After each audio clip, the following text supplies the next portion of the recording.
Midwest Guys presents Gotham Watch. Yay, Gotham! Tell Sal it's over. The guns are bought. The killing room is waiting. He doesn't know it, but he's a dead man. On second thought, I'll tell him myself. Hello, everybody, and welcome back to Gotham Watch. Today we will be reviewing Azrael. With me today is Mr. Brian Eichenbauer. Yeah, what's up? What's going on, B? It's just me and you tonight. Yep, Aaron's off tonight. He's off tonight, and that means we're kicking it old school. Back to the original cast and crew. The dynamic duo. Here we go. Wait, are you Batman or are you Robin? Does it matter? I don't guess not. Do you want to be Batman? You I be don't know. Batman. I'm Batman. All right. There you go, Batman. All right, so let's get into Azrael. So it opens up with Gordon confronting Dr. Strange. He plays a little cat and mouse game with him here. Do a little bit of back and forth and a little bit of bluffing on Gordon's part. It was pretty fun. It was nice to see, I guess, Gordon out maneuver Dr. Strange. Yeah, I mean, I really like this part and the whole playing back and forth. Like, they each tried to one up each other. Yeah. Right? And eventually Gordon got the upper hand and he was just like, here's a warrant. Right. And he was like, well, and you could just tell Strange is frustrated. And he's like, that's all I need to see. Yep. And there was nothing in the pouch. There was nothing in it yet. Yeah, it totally screwed him over. That's pretty funny. Or outsmarted him. Okay, so that moves us on to the Arkham scene. Riddler now is in Arkham. And he's already kind of playing, I don't know if he's playing leader or if he's playing psychiatrist here. Puppet master, I would say. Yeah, I guess that's probably a good word. Puppet master, I like that. And he's kind of, I don't know, he's the puppet master of everybody inside, right? So, Enigma even tells Strange everyone has a story, right? Right. Well, what it starts with is the two inmates that are trying to kill each other. Right. And he breaks up the fight. And he breaks up the fight and then acts like it's a ghost. Mm-hmm. And then he's like... He sits there and talks to it. And he makes... All of a sudden, he makes everybody okay with everything. And then that's where you see Gordon walk by. Mm-hmm. And Gordon's, and he's like, see you never. So just a little rubbing going on there. But yeah, everyone has a story, which I think is fitting because we're getting all the backstories of all the villains. Yeah, and so like everyone has a story. Like everyone does have a story. Yeah, I was that was Strange. You said that to Enigma. I think I misquoted. No, it was Enigma. It was Enigma. That's Enigma right. said because then Enigma went around the room because he plants the idea inside Strange to start putting stories in people. That's right. Yeah. Yes. So in roundabout way, Enigma is starting the whole. I guess the supervillains in Gotham in a way. Kind of, yeah. He's the catalyst. Catalyst for it. Mm-hmm. So again, Strange has the epiphany on how to control Azrael. He's going to create the whole story of Azrael, which is part of his... I guess he was an assassin for the Dumas family. Yeah, and whatever century it was. He was part of the lore, the myth of the Dumas clan. Yeah. And he talked about in their Bible... Right. The book of the Dumas or whatever. Right. So he was talked about in there, and that he realizes that's what he's talking about when he's mumbling in the cell, in that room. He's basically mumbling or repeating everything he's learned. Right, from the cult. Yeah. And he even convinces him that his old life is demons that are trying to persuade him. Yeah, anything that you think you remember is a falsehood. Yeah, and that Strange is his father. Yeah, Strange is his father. Sending him out to kill Gordon. Too funny. Okay, so Riddler tries to figure out what Strange is hiding. He kind of stumbles across them vanishing down the hallway, I guess. And he says, aha, puzzle to solve. And he goes right to work, right? Yep. He says... So, of course, he loves puzzles. He's the Riddler, so why not, right? So, kind of a cool little thing. He uses the inmates to get him, I think, vinegar or a bug zapper or some. Yeah. It wasn't vinegar. It was ammonia. It was ammonia, bug zapper, and bobby pins. That's right. Yeah, kind of a MacGyver moment. And then the one shows up with a fly swatter, and he's like, "No, why would I want that? It's just leather on a stick."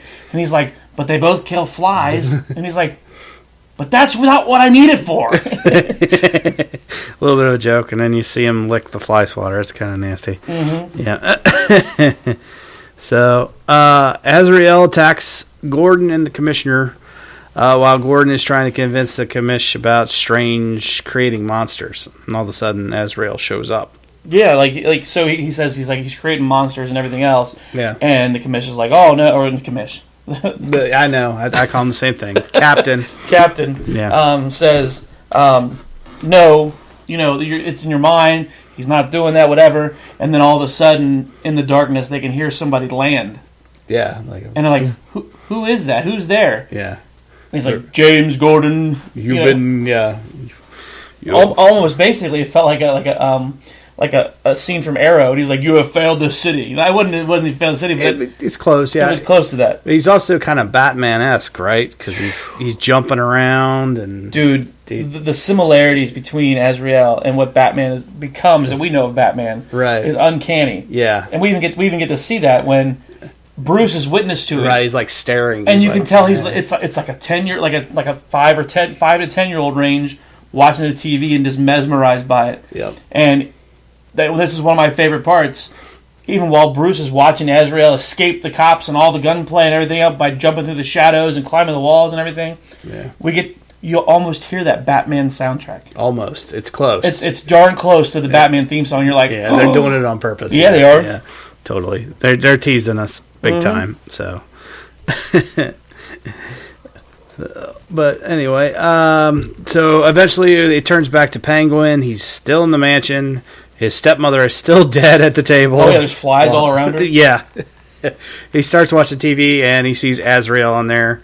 And he basically becomes, I don't know, he goes a little bit nuts again, because obviously Galavan is alive. Oh, yeah, it's his psycho side. And you can just tell he's like, I killed him. Yeah. He's alive. He's back. And then all of a sudden, you can just see it twitch, and he's like, I get to kill him again. Yeah. Because that was the one thing he told Strange was, my only regret is that I can't kill him again. Yeah, so he's literally getting his wish. Mm-hmm. So we flash back to the precinct. Yep, and the commission's giving his big speech to find Azrael to everybody, blah, blah, blah. Mm-hmm. Yep. Jumps to Strange, telling Miss Peabody that he wants to put characters into people's heads. Yeah, this is so he starts. This is where he gets his idea. You see the book Alice in Wonderland in his head, and it's the Mad Hatter, obviously. Yep, it was the Mad Hatter he was talking about. He was reading the passage. Yeah, for the Mad Hatter, and it's just like, oh my gosh. So I'm hoping that we'll see that, because we get to see another villain too, a pretty prominent villain come out of Doctor Strange's lab. They don't really introduce us to him. All we do is get a glimpse of him in the hallway. Yeah, I think that's the next episode down the line. Mm-hmm. So we back to the precinct. Azrael attacks the GCPD, and basically in Gordon he kills a bunch of cops. I tell you what, the GCPD has a hell of a turnover rate just for murdered cops. It seems like, right? I mean, they put together a special task force to get killed, and then it seems like once a week there's somebody that comes in and shoots up the place, and they lose 4 or 5 cops. It's like, I would not want to have a desk in the center of that room. No, I want full. I would like the Iron Man suit, please. If no, you're kidding.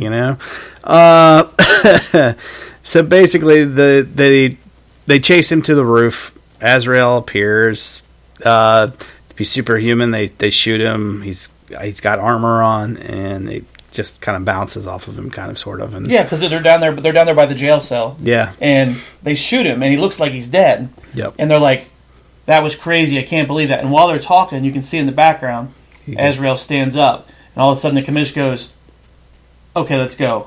I got a bigger gun upstairs. Yeah. And so they take off on the run. And it kind of looks like they get split up, I guess. like Gordon, I guess, goes for the bigger gun, and then the commish goes upstairs. He gets the pipe. All the way to the attic or the roof. Rooftop, that's right. Because they got cars parked up there. Yeah, and he's got like a pipe.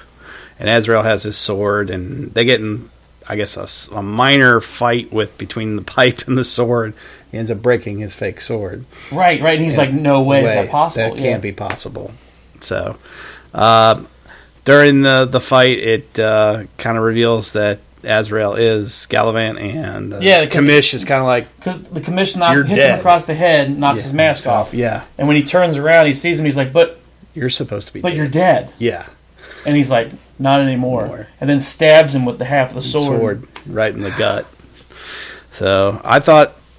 But he ends up in the hospital, but I actually thought they were going to kill him off right there. Well, I did too, because that plays perfectly into Gordon becoming the commish, because they even talked, and he said, one day you'll run this place. Or maybe one day you should run this place. And he's like, maybe I will someday, you know. Right. Kind of teased at it. Yeah, big time. So we pan over, his sister sees the footage, I guess, on the news of Galavant. Well, yeah, because Gordon gets that gun, and he shoots him. And then Galavant falls off of the roof and lands on the car in front of the police precinct. Yeah. And the news reporter was reporting that somebody had broken in and they were shooting at the place and everything else. Right. And then all of a sudden you see it's Galavant getting off there. Mm-hmm. Right? And then they do the pan through reactions across the city. Right, because they see him get up off the car rooftop. That's right. So we get the pan through his sister.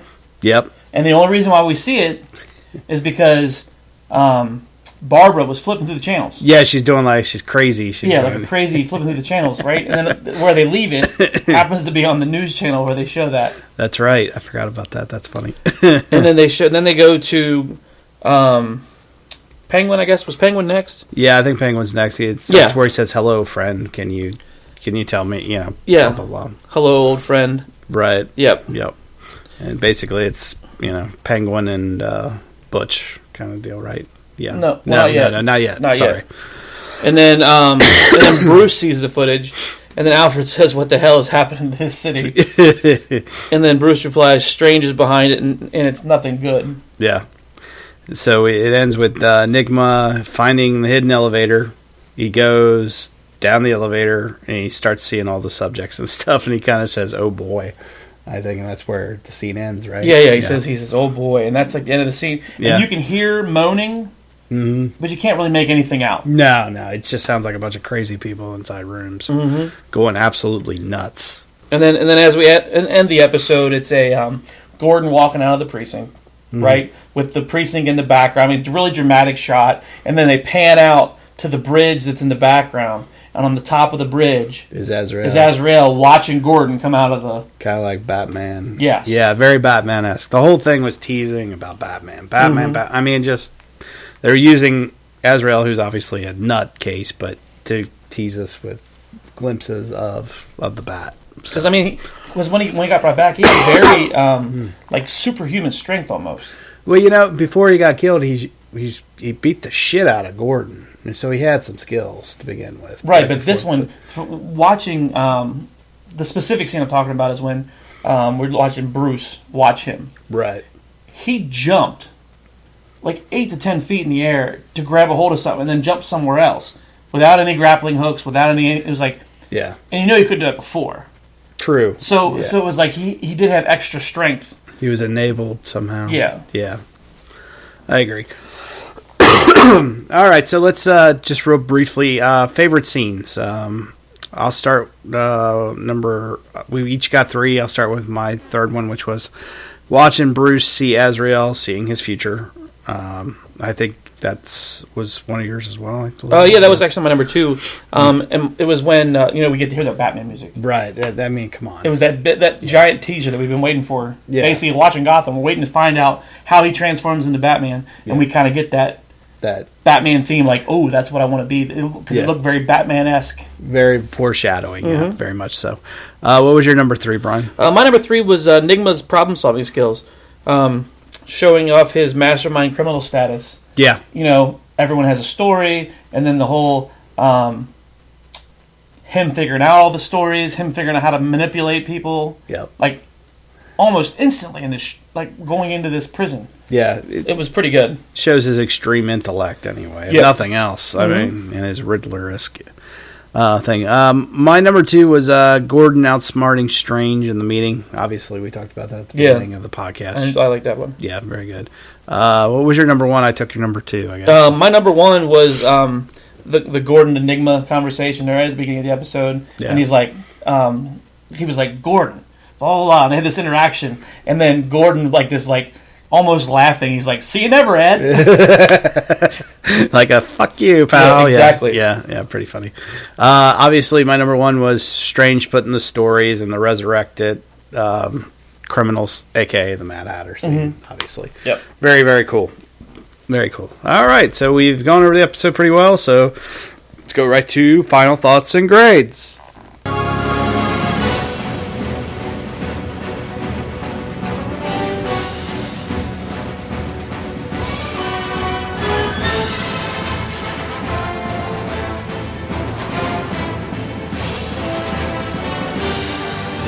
All right, We start Brian. it out? Yeah, please. Okay, I'll start it out. Well, I'm going to give it an A. I mean, Oh, yeah. we've been talking about this show hitting its stride, and this episode, it was funny because we were worried.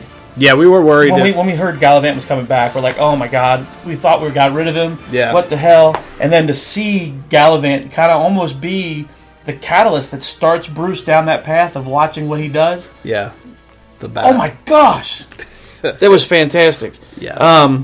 I hope we see more of the development in the Batman Epiphany storyline, and maybe we'll see the Mad Hatter soon.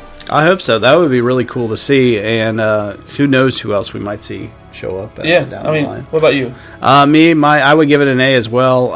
Again, I said the same thing. It's really finding a stride.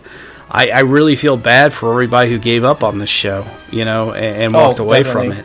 Because wow, they're really missing it. I mean, I love the alternative storyline and the villain creation. Because Wayne Industries is ultimately responsible in a roundabout way, Indian Hill. So that makes it that much more personal to Bruce to try to stop these villains and kind of create that one-on-one. Mm-hmm. And then obviously the foreshadowing of, Batman through Azrael, or at least getting Bruce to start thinking that way. Right, exactly. Pretty damn cool. Mm-hmm. So. All right, so where can you find us before I completely lose my voice today? You can find us on Facebook, Twitter, email, our YouTube site, our Podbean site where all our audio podcasts are stored. Everything you can find just by going to a search engine and typing in the number 4 Midwest Guys. It'll pull it all up for you. And make sure you reach out to us, especially on Twitter, email, and Facebook. Send us your questions. I would love to do questions for Gotham, like a question and answer session. Yeah, I mean, I'm curious to hear what characters you guys want to see on Gotham, because I know there's certain ones we want to see, but who do you guys want to see? I want to see if we're on the same page. Oh, yeah, absolutely. So where can people find you on Twitter, by the way, Mr. You can find me at Ankzone. That's ANKZONE. Yep, and you can find me at BWillie1977.